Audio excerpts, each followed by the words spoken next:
ભરૂચ જિલ્લાના ઝઘડિયા જીઆઈડીસીમાં આવેલી મેટ્રોપોલિટન એક્ઝિચેમ કંપનીમાં આજે અચાનક થયેલા પ્રચંડ બ્લાસ્ટ બાદ ભીષણ આગ ફાટી નીકળી હતી. આ દુર્ઘટનામાં 10થી વધુ શ્રમિકો ગંભીર રીતે દાઝી જતા સમગ્ર વિસ્તારમાં અરેરાટી વ્યાપી ગઈ. કંપનીના પ્લાન્ટમાં કામકાજ દરમિયાન થયેલા ધડાકા એટલો જોરદાર હતો કે તેનો અવાજ કિલોમીટરો દૂર સુધી સંભળાયો હતો. ધડાકા બાદ આખી કંપની આગની લપેટમાં આવી ગઈ હતી અને આકાશમાં કાળા ધુમાડાના ગોટે ગોટા છવાઈ ગયા હતા. જીવ બચાવવા માટે કામદારોમાં નાસભાગ મચી ગઈ હતી. ઘટનાની જાણ થતાં જ ઝઘડિયા અને આસપાસના વિસ્તારોમાં ફાયર ફાઇટરો ઘટનાસ્થળે પહોંચી ગયા હતા.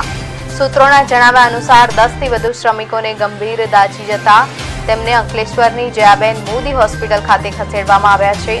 કેમિકલ યુનિટ હોવાના કારણે આગ વધુ વિકરાળ બની હતી. ફાયર બ્રિગેડ દ્વારા ફોર્મનો ઉપયોગ કરી આગને કાબુ લેવા ભારે જહેમત ઉઠાવવામાં આવી રહી છે. આગ લાગવાનું ચોક્કસ કારણ હજી સુધી જાણી શકાયું નથી.